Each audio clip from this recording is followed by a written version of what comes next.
Hello, everybody, and welcome to Hidden Shadows of the Secret Chamber. It's your boy Alex, and it is the second week of November.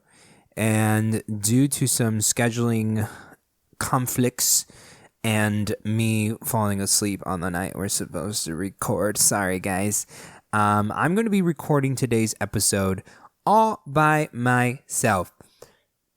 I know, very exciting. My voice and the impressions that I do are always on spot. I'm told, and I'm not told at all, that they're obnoxious and a little mean. No, everybody just says that they're flattering, and thanks, guys.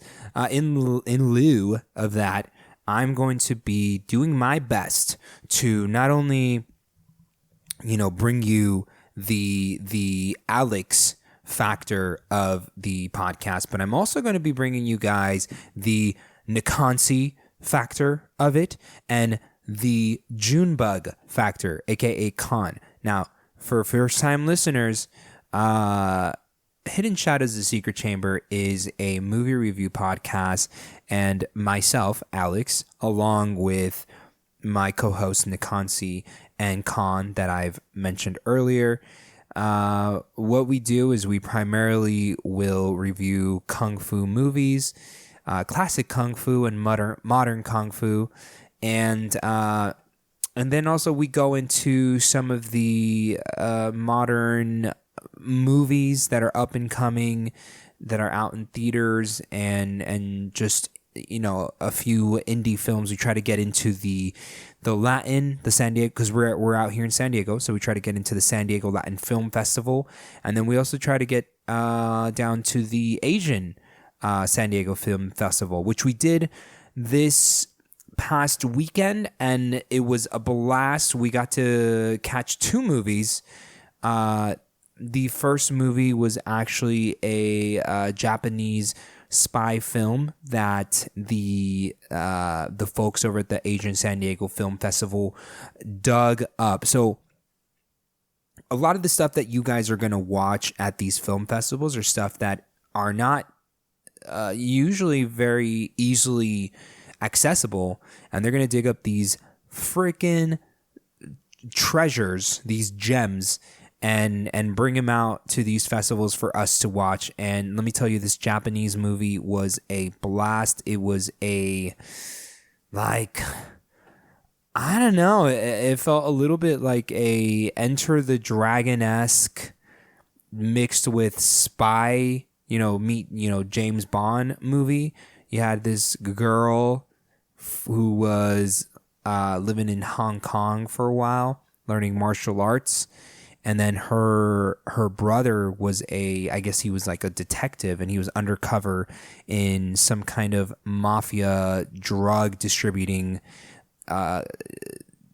gang that poses itself as a dojo, of course, right? It's a martial arts movie.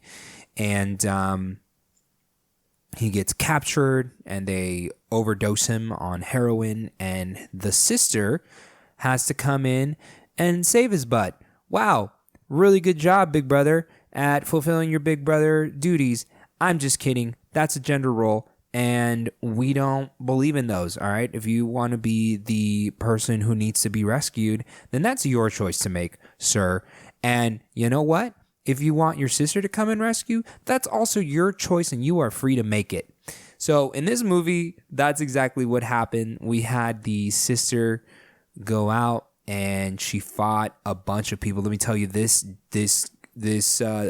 movie was placed, I think it was 70s or 80s. That's about the film quality that we were watching. But she was a phenomenal martial artist. She was definitely the heroine of the movie. Is it heroine? Heroine? I always feel like I'm saying a drug, which is ironic because that's what they drug the brother with. But she kicked ass, and it was really cool watching. I love that Japanese folk will, in a lot of movies, a lot of animes. As far as like the animes that I've watched and movies, they love giving the girls, the strong roles, and she was a strong lead, and so this movie was highly enjoyable. Next year, so these film festivals go down in November. So next year, if you're San Diegan, keep an eye out on our Instagram, and we're going to announce, which nights we're going to go. But it goes on for like about a week, and they're showing movies like from mid-afternoon until late evening, and then during the weekends, they'll start movies as early as 12 p.m. So keep an eye on our Instagram, keep an eye on the events in San Diego around November time, and yeah, I hope we get to hang out with you guys next time. On Sunday, we also watched a Tibetan movie, which was called The Horse Thief. Now, this is where the artsy-fartsy side of the San Diego Asian Film Festival kicked in. And this movie was essentially about a Tibetan horse thief, or just a horse thief out in Tibet. And, it was like ancient times where they were kind of still living out of tents and kind of nomadic folk, and they were living in houses that were made out of adobe bricks. But anyways, like it was different, and I'm glad I watched it. You got to throw a indie film in there every now and then, right? It delivered the story in a way that we're not used to. Usually when we watch a movie, they're going to be giving us the plot. All right, my name is Blake, and this is what's going on. My mom was kidnapped, and I work at a distillery in Portland, Oregon, and I need to go rescue her. And then, I'm sarcastic and funny, but now I'm paired up with this cop who's just a stickler for the rules. And then this is how my story went. So you kind of get like the plot, like within the first 5-10 minutes. In this case, in the movie Horse Thief, the director just fucking threw you in, and he just you figure it out. So it was different, a little difficult to get through, but it was interesting. It was very culturally enlightening. Just kind of seeing how the Tibetan folk were so superstitious. And it wasn't a time of modern medicine. Their kid was sick, so they went and prayed to Buddha. There was these wooden barrels or spinners that they have to go into the Buddhist temple, and they have to walk in and pray to Buddha, and they have to spin it and pray for good health for their kid. So they don't really have a medicine man. So it's just kind of an insight to how the culture was back in the day. So that was kind of cool. So today, and again, as you guys notice, we don't really have a film to review, just not because I don't want to go into too much detail about the films that you guys are most likely not going to be able to watch. But I will tell you this much: it was a fun experience, and I hope you guys get to go next year. This particular episode is just going to be a filler episode. So the guys have brought some wonderful presentations, recommendations for you guys, and just some brief words on them. So again, Kansi and Junebug aren't here, so I'm going to do my best to represent them to the best of my ability. So hey June, why don't you tell me what recommendations you brought for us today? Okay, so today I brought for you a video game, right? We're just gonna call this Khan's Game Corner. It's where we come and we review games. So particularly, the first game that I'd like to review is Borderlands 3. Now, Borderlands 3 is a great video game. It's not your typical,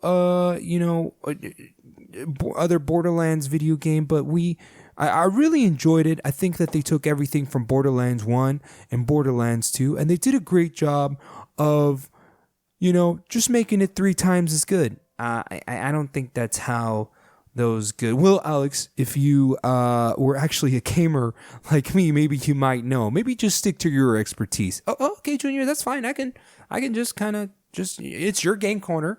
Yeah, that's right. That's right. If moving on. The next game I'd like to review is Indivisible. Now, Indivisible is an RPG game for the Switch. And I know a lot of people aren't too big on the Switch, but you know what? This is a great opportunity to get on the Switch. No, seriously, dude, June, I don't really have any other reason to buy a Switch except for Super Smash Brothers and Zelda. Well, that sounds like an ignorant non-gaming type person, like something a non-gaming type person might say. But there's actually a lot of good games. Oh, all right. Yeah, no, let's why don't you tell me about Indivisible? Yeah, that's exactly what I was trying to do, Alex. Thank you.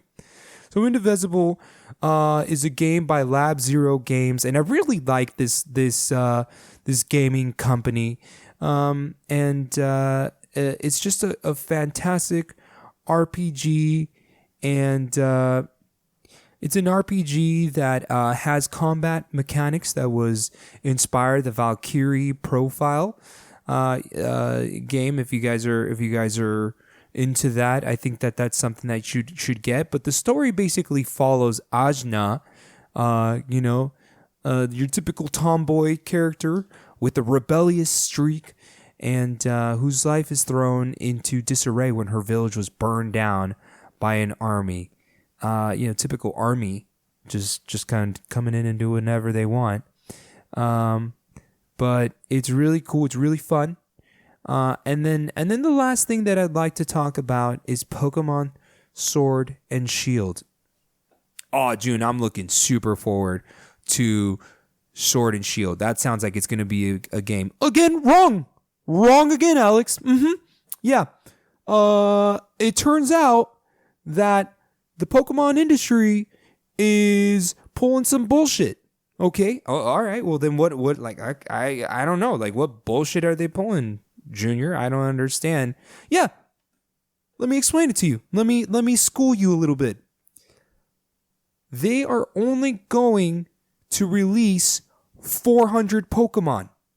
Oh, okay. That is you know what? That is crazy.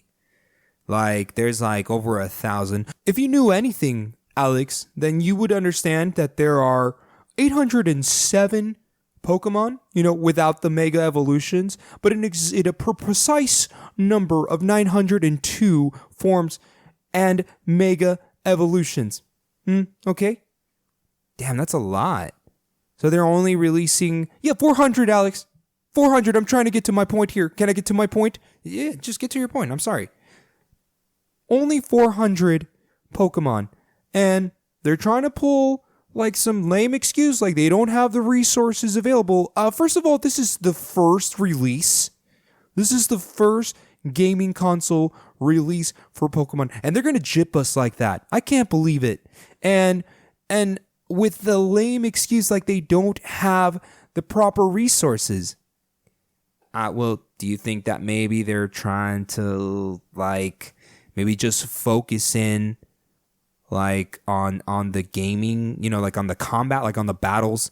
Oh yeah, that would be a likely story, Alex, except they're shit. They're garbage. They're nothing special. But of course I'm going to spend money on that. I'm going to definitely buy the game, and I'm going to be upset about it. But no, I'm going to play it. All right, June. I mean, if that's... Hey, I think that it's first of all exciting that Pokemon is releasing their first console game, and maybe motherfuckers, maybe they're trying expansion pack status on there. No, Alex, please, can you just stick to your expertise? Yeah, all right. You know what? That's probably the better thing for me to do. I'm sorry.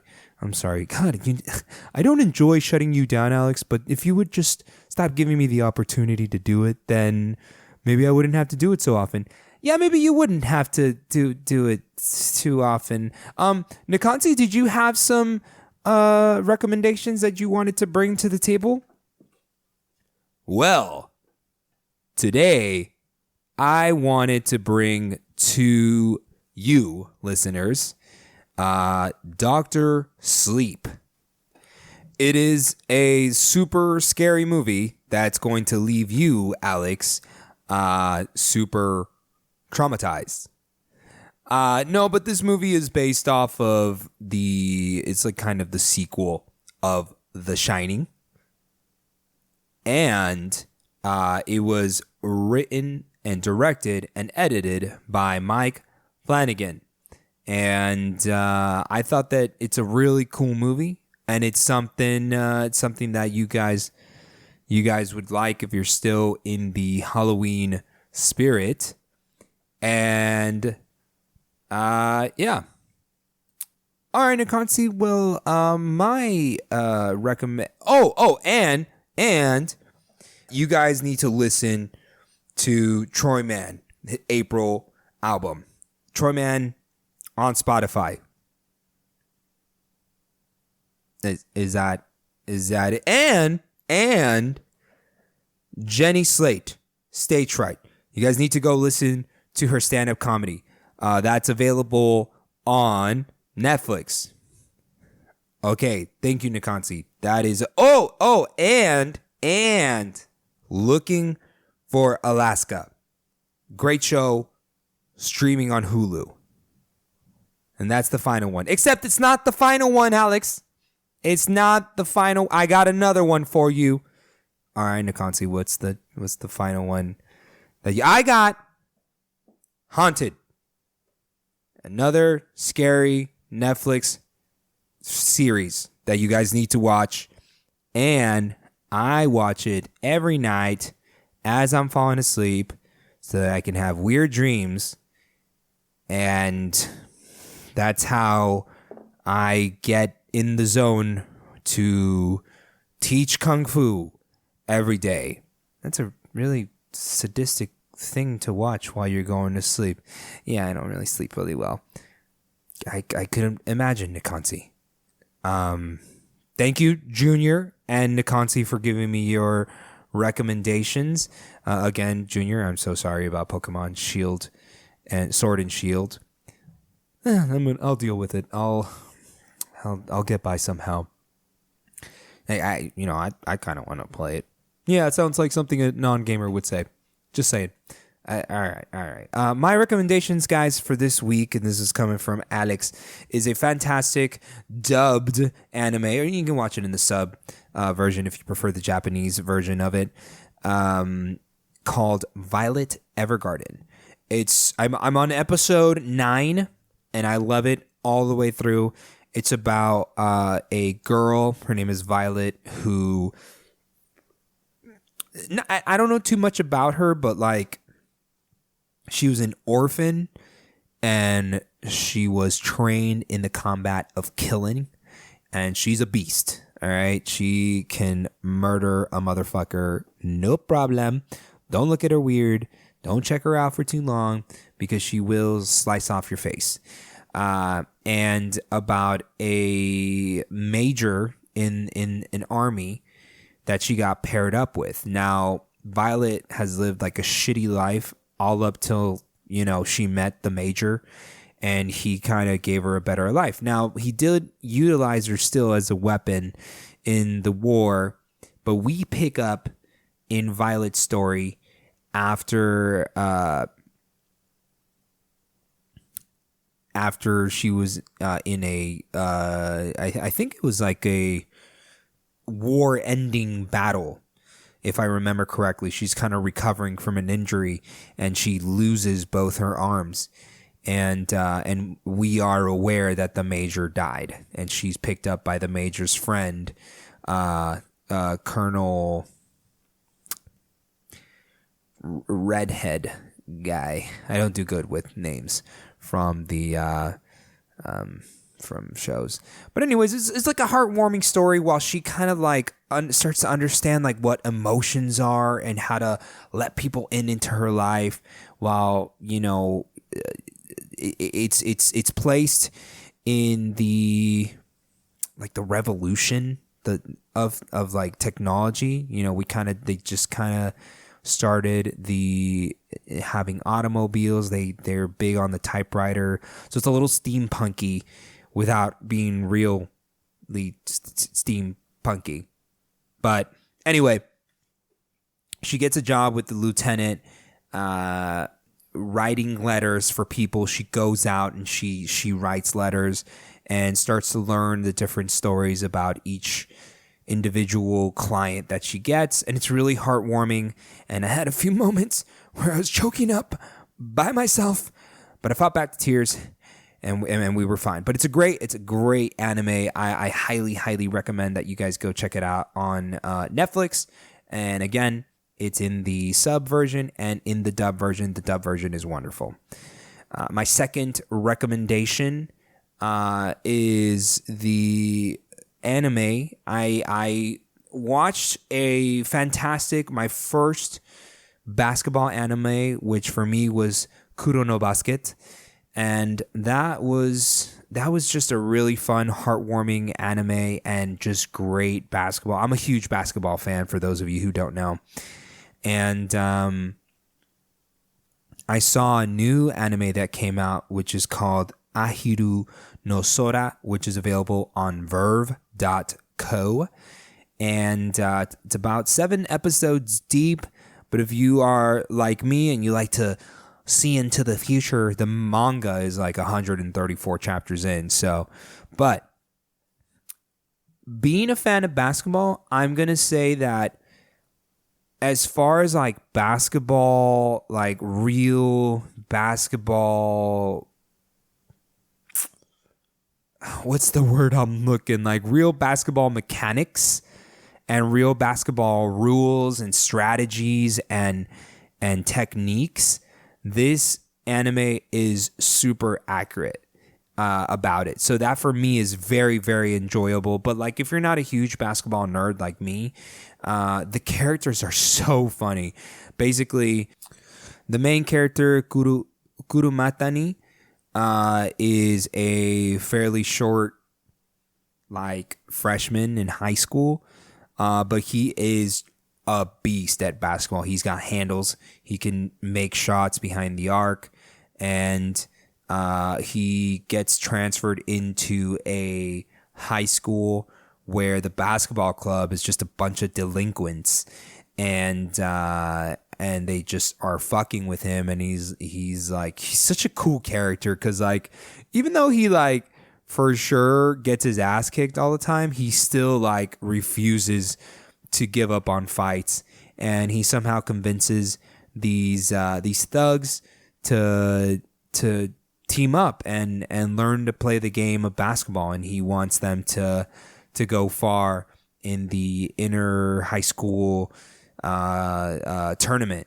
So it's really cool. It's really fun to watch them play. You got a lot of rich and funny characters, and again, the main character is just so lovable, and it's just a great high school slice of life sport anime. So again, I hope you guys enjoyed the filler episode.